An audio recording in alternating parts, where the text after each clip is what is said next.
How's it, everybody? So here's how you typically answer the unseen poem in tomorrow's paper, or if you're watching this in the morning, this morning's paper, or maybe you're just here for the ride in 2026 or 2027. So yeah, here's how you would ideally decode an unseen poem.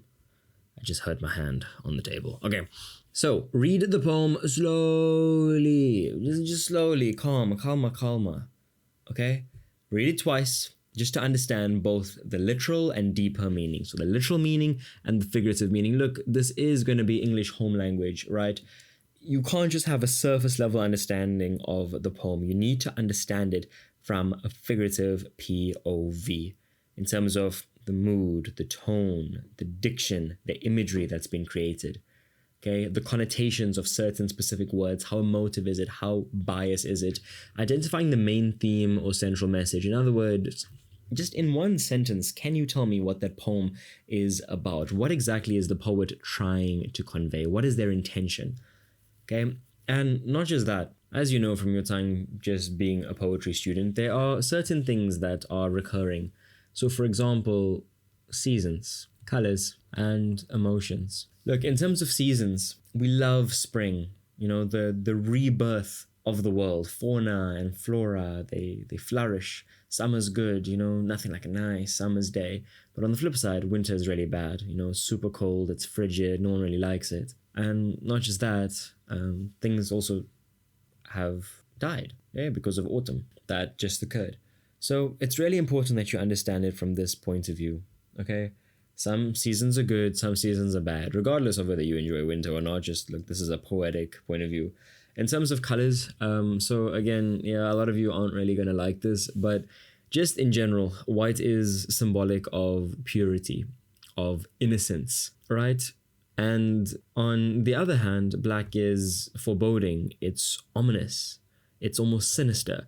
So yeah, look, this has a lot of colonial origins, and that you can really debate it all you want. Like, that is why, for those of you that do Hamlet, that's why Hamlet wears black, you know, not just because he's in mourning, but, you know, we don't really know what he's particularly up to, okay? It's foreboding, like we're almost in some level of suspense. For those of you that do Othello, Desdemona wears white, which is symbolic of her own purity.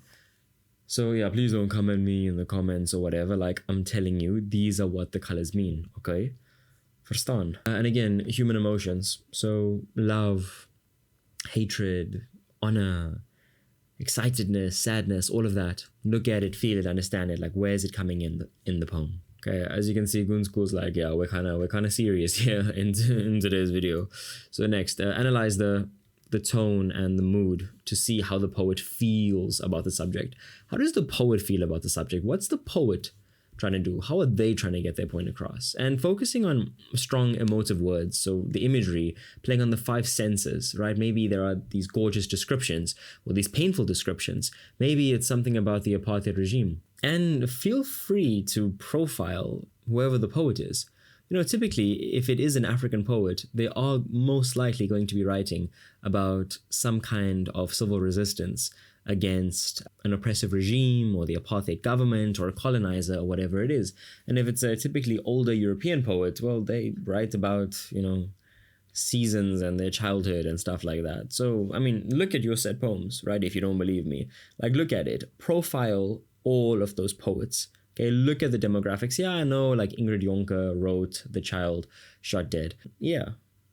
But more often than not, you can kind of gauge what the poet is talking about, just, you know, looking at whatever they've dropped. Look, this isn't always true, okay? Times are changing for sure, but, you know, just so you have a different understanding of it. Next, identify and explain key figures of speech. So what's a metaphor, alliteration, simile, personification, all that good stuff. And just using very short and relevant quotes from the poem. So feel free to lift, not an entire like line, but just to support each point. Maybe it's an emotive kind of wording.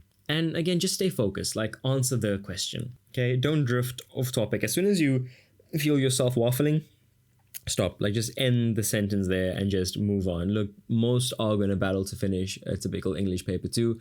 You just want to stay on top of everything and keep your answers clear, logical, and in your own words, okay? Paraphrase everything. Do not rewrite the poem or directly quote. So yeah, these are just some key things that you need to remember for your unseen poem. Okay, it's of paramount importance that you understand it, that you see it like this. Honestly, I think the first 3 points are probably just the most important, if I'm being honest with you, and of course what I've mentioned here. Okay, that first line looked horrible. But yeah, that is about it. I hope you guys enjoyed this video. I hope I was able to shed some kind of light on the unseen poem. And yeah, just don't forget to focus on the basics, the structure of it, the rhyme scheme. Is it a sonnet? Is it Italian? Is it English? Is there anaphora present? Are they starting like Sipho Sipamla's Peachtree? Let's. What's being emphasized here? So yeah, just stick to the basics. Look, I trust that you are a very smart person. Okay, I know you are. I know you've got it in you. Decode this unseen poem. Okay, you can do it. I believe in you. Okay, thanks for watching this video. I really appreciate it. Bye. Love you. Bye.